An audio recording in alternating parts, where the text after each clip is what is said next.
This week in the business of tech, the recession planning conversation outlined, Gen Z talks and searches in a whole new way and apparently hate working from home, North Korea is coming for your small business profits, Microsoft Inspire highlights, the 5G promise goes undelivered by US carriers, in-person sales are dead, says this report, and the UK's heat wave impact on the cloud. All these stories and more. Hit those like, subscribe, and the notification button and help us pay the bills. And here are this week's stories.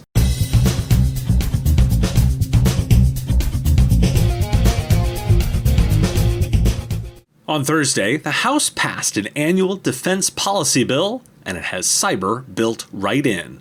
Language to designate systematically important entities to the most vital U.S. critical infrastructure was included, a move initially recommended by the Cyberspace Solarium Commission. The underlying bill also will establish a cyber threat environment collaboration program, a portal intended to increase data sharing among members of the Cybersecurity and Infrastructure Security Agency's new Joint Cyber Defense Collaborative. And despite the news last week that the SolarWinds investigation was done, a provision would require CISA to investigate the SolarWinds hack and report to Congress with policy suggestions. Still to come is the Senate version and the later compromise deal. The FCC has proposed increasing the agency's broadband speed standard from 25 to 100 megs down and from 3 to 20 up. That was announced last week as well. The Treasury Department announced that it would provide millions of dollars to build out high-speed broadband projects in 4 states as part of the American Rescue Plan's Coronavirus Capital Projects Fund. So Kansas, Maine, Maryland, and Minnesota will be expanding broadband to over 83,000 homes.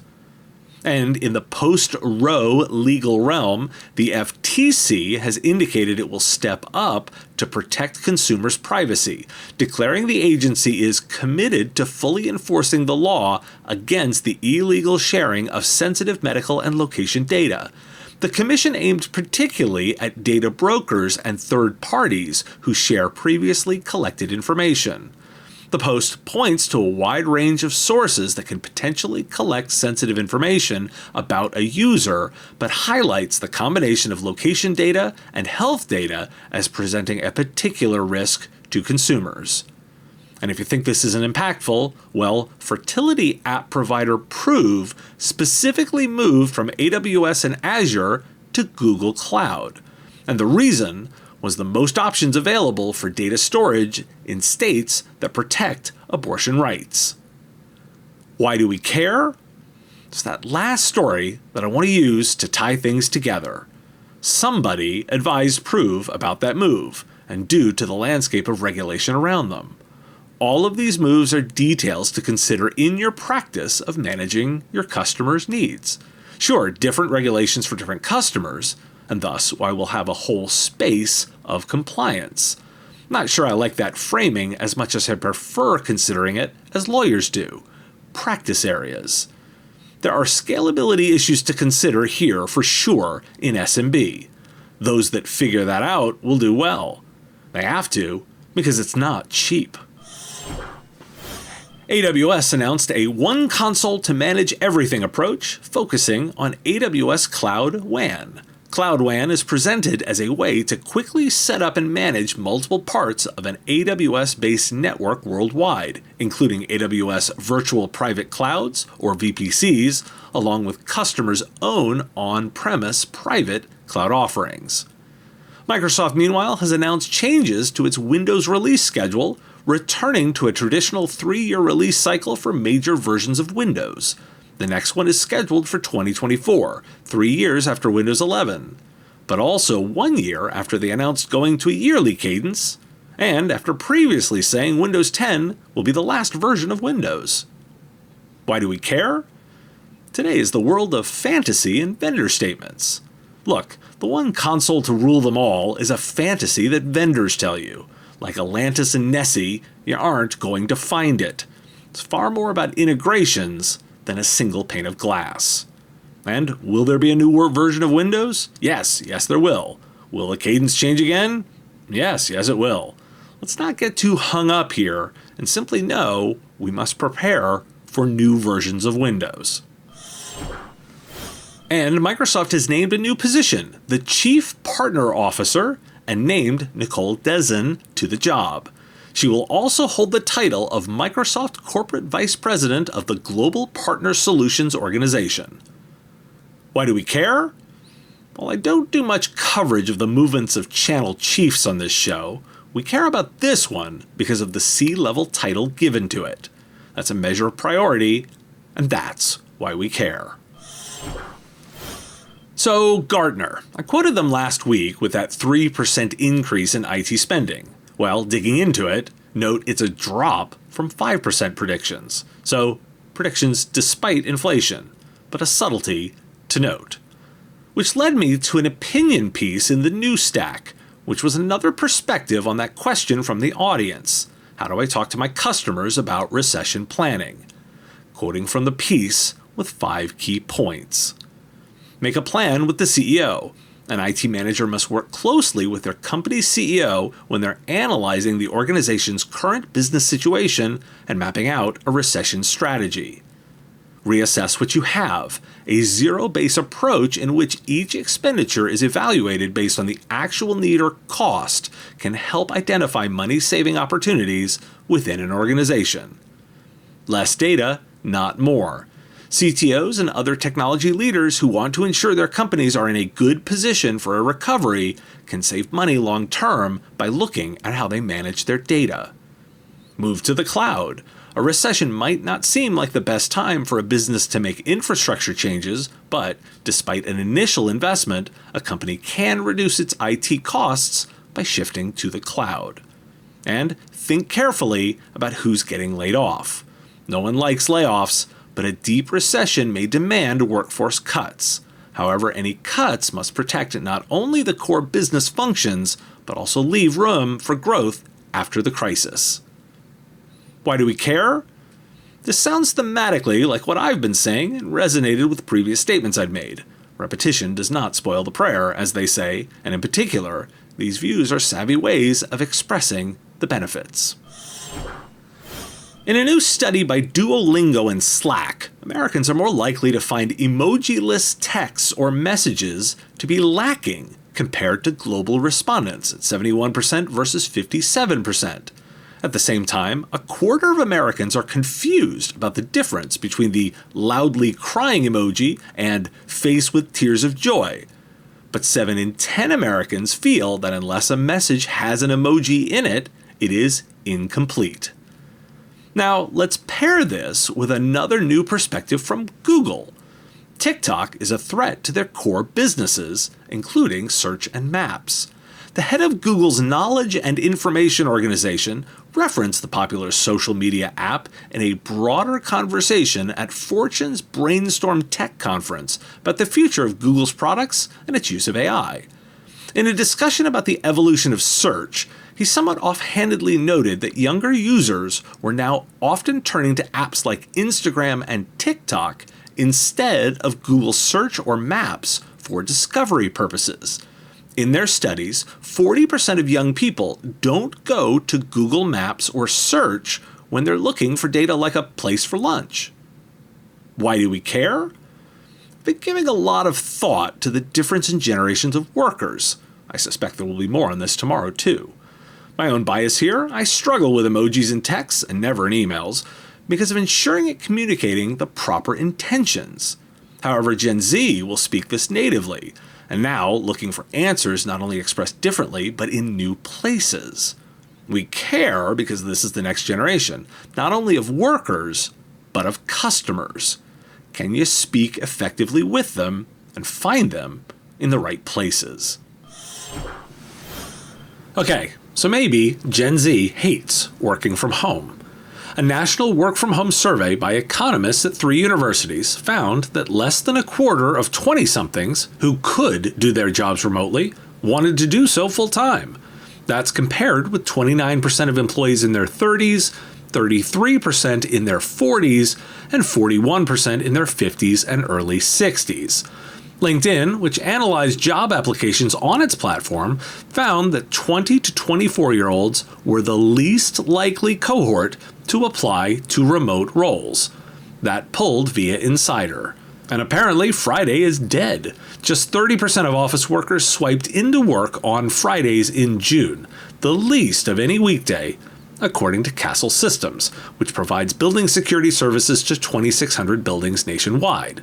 That's compared to 41% on Mondays, the day with the second lowest turnout, and 50% on Tuesdays, when the biggest share of workers are in the office. Figuring this out remains a priority. The C-suite is perceived as placing a high emphasis on enabling a hybrid workforce at 78% of organizations, according to research conducted for Cisco Meraki by IDG. And in 2021, Gartner reported a 44% rise in collaboration via apps since the COVID-19 pandemic, and workers said they spend just 33% of meeting time in person. Which led me to a great headline from Tech Republic. Stop the remote work navel-gazing. 2 key points: trust until proven otherwise, and in office isn't a cure-all. Why do we care? Business leaders have a pile of competing priorities here, and clearly one size will not fit all. The need is to balance your younger employees' wants with the demands of older ones, and remember, the younger ones want not just interactions with each other, but with mentors. I think this is a solvable problem. The answer will be different for different industries, sizes, employee makeup, and the like. Complex problems are good things. There's opportunity there. It's about work product, not about time and location. Microsoft has warned that North Korea has explicitly been developing ransomware and compromising small businesses in several countries since September 2021. It's about raising money. So when your customers ask what they have that hackers want, it's the ransom. Quote, a review of the victims showed that they were primarily small to mid-sized businesses, including manufacturing organizations, banks, schools, and event and meeting planning companies, researchers said. The victimology indicates that these victims are most likely targets of opportunity. And it's not just North Korea. Experts are warning that while Russia hasn't upped its intensity since the invasion of Ukraine, it's still a risk, and more so if the country gets desperate. Here, it's aimed at the West's critical infrastructure and supply chains. A surge of attacks from proxy groups is also probable, according to some Russia watchers. And from Stacy on IoT, almost all of IoT security efforts fail, or at least 93% of them have, according to a survey of 800 IT professionals conducted by security company Barracuda Networks. The survey focused on OT and IIoT failures. The survey also found that only 18% restrict network access or require multi-factor authentication. Tuesday was the White House National Cyber Workforce and Education Summit, focusing on ways to fill open cybersecurity positions in the U.S. And one more link of diplomacy and cyber. CISA announced Monday it's a first ever international outpost to come. It's in London, opening later this month. Why do we care? North Korea coming for your small business's profit to fund their weapons programs is a very understandable answer to what does my small business have that hackers want? The answers don't have to be that hard. Put keys on your access like MFA, and then plan for the when, not if, of a breach. The air cover of awareness by the US government is valuable, and we can be hopeful for eventual outcomes here.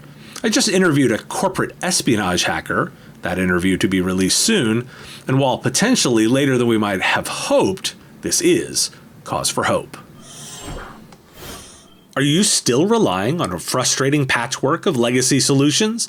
Modernize your cybersecurity and data protection with Acronis Cyber Protect Cloud. It's a single solution that combines backup, anti-malware, and endpoint protection management. As an MSP, you can easily improve client security posture, eliminate complexity, and generate more recurring revenue. Learn more about Acronis Cyber Protect Cloud at acronis.com. Microsoft's Inspire event was this week, the annual partner event. Here are some highlights. Kicking off the event, Satya Nadella urged partners to go beyond, quote, talking about digital transformation to delivering on the digital imperative for every organization. He described that imperative as infusing digital technology into all business processes. Quote, it's what will make the difference between organizations that thrive and those that get left behind. Microsoft launched Viva Engage, which is a Facebook-like app inside Teams. The goal is social networking at work. Viva Engage builds on some of the strengths of Yammer, promoting digital communities, conversations, and self-expression in the workplace. While Yammer often feels like an extension of SharePoint and Office, Viva Engage looks like a Facebook replica. It includes a storyline section, which is effectively your Facebook newsfeed, featuring conversational posts, videos, images, and more. It looks and feels just like Facebook, and it's clearly designed to feel similar, so employees will use it to share news or even personal interests. Microsoft also announced it's entering call centers with the Digital Contact Center platform. This combines capabilities across Dynamics 365, Teams, Power Platform, and Azure, along with the recent acquisition of Nuance. Blending productivity, collaboration, and customer service technologies, along with AI, Microsoft is delivering a more fully fledged product than its existing Dynamics 365 customer service product. Microsoft also added benefits for ISVs in its Success program, which helps publish to Microsoft's commercial marketplace, and launched a dedicated Azure Space partner community. They also launched Cloud for Sovereignty, designed for the government sector. This part of a larger focus on industries. The company has 6 planned industry-specific cloud offerings: financial services, healthcare, manufacturing, retail, nonprofit, and sustainability, each in different stages of completion. Why do we care? Well, tactically, there are offerings to care about here. It's the language shift that I noted. I've never liked digital transformation as a phrase and prefer digital imperative a bit more. Organizations have to move into the digital world, despite many resisting or holding on to legacy tech far too long. It's not an option. Microsoft remains the 800-pound gorilla of partnerships and gets disproportionate coverage as a result. Their moves do matter, and you can see their lean into digital work. They see the opportunity that I do. Think the cell networks in the US are getting worse? J.D. Power agrees, quoting from The Verge. A new study measuring mobile network performance in the US indicates an increase in network problems, with slow performance or the inability to load content cited as the most common complaints. J.D. Power conducted the study from January to June 2022 and ranked each mobile carrier based on the number of problems per 100 connections. The results consistently show Verizon as the carrier with the least number of issues, with AT&T only beating Verizon in the Southwest and tying with the company in the Northeast. Meanwhile, T-Mobile trailed behind the two carriers across every region in the US. Issues apparently decreased in areas where 5G is available, which tracks with a previous study conducted by J.D. Power from July to December 2021 that found a wider rollout of 5G helped mitigate network problems. Why do we care? After all the promise of changing our lives with 5G, the rollout continues to be lackluster at best. Don't believe the hype. Transformational technology? Sure, it could be if the providers got their act together. Markets with only 3 players are shown explicitly to underperform. There shouldn't be surprise at the giant sucking sound of the carriers. Technologists should be upset that they're blocking the rest of us. And talking about Microsoft today, let's follow up on that VBA macro auto blocking. After announcing it was on, then off, well, it's back.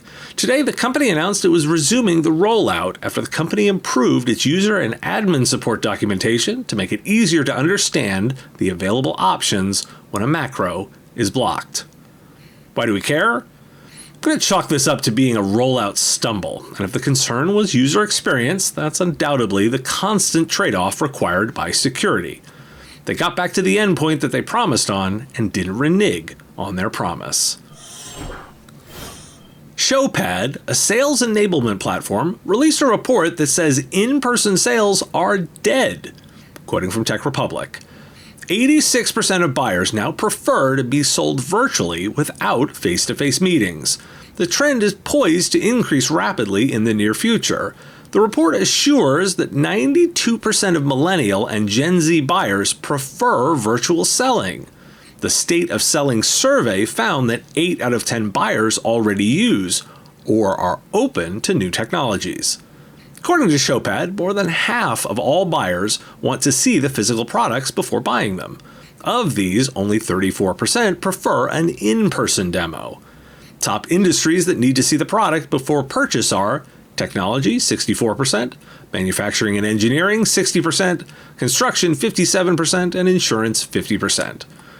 There's a metaverse angle here too. 86% of buyers prefer virtual, metaverse, and social media purchases. Not only are new channels now fully operational, but they are replacing traditional sales channels.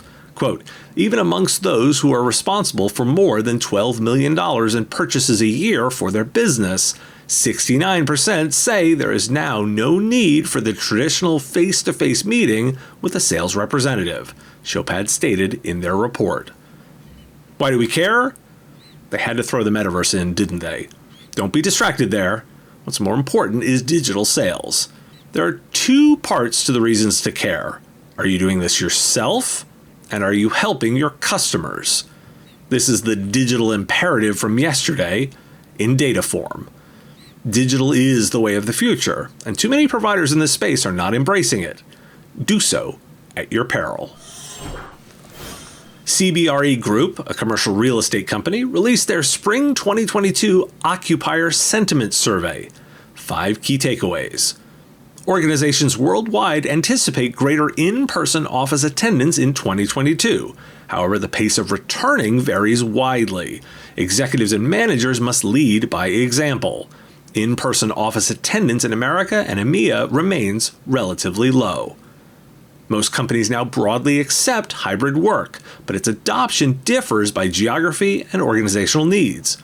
In Europe and the US, most employers support hybrid work. Employers still see the value in bringing people together in the office. Companies expect employees to spend half their time in the office. Real estate decision makers are making more long-term commitments as hybrid work strategies become clearer. Many companies expect to maintain their current portfolio size, acknowledging that the greater adoption of hybrid work will impact their real estate footprint. As companies adopt new working patterns, building owners are increasingly becoming active partners with their tenants and creating places and experience that enable workers to be productive, healthy, and engaged at the office. This from Commercial Integrator. Why do we care? This is one of those customer views I find helpful. When I hear occupier sentiment, I think of customer sentiment. I'm not sure I agree with all of these statements as predictions, but I won't disagree that they feel that way now. It's the final one to take note of. Building themselves will be changing, and that's the opportunity and the challenge. That historic heat wave in the UK, it knocked out Google Cloud and Oracle Cloud after cooling systems failed in their data centers. To prevent permanent damage to hardware components and thus create a prolonged outage, both Google and Oracle shut down equipment, leading to outages in their cloud services. Both companies report that they do not expect any further impact as they work to bring cooling systems back online. Why do we care? There's a second-order effect I didn't immediately consider. Heatwave in the UK shuts down their cloud. And it's second-order effects that are what to consider. Anticipating them is a valuable skill. Stay cool out there. Thanks for your time and attention. time is a finite resource, and I really value you giving me some of yours. If you like this video, you can let me know with a like of the video, and even more valuable, hitting the subscription button. My content is all free, and I use metrics like subscriptions to pay the bills, so it has real value.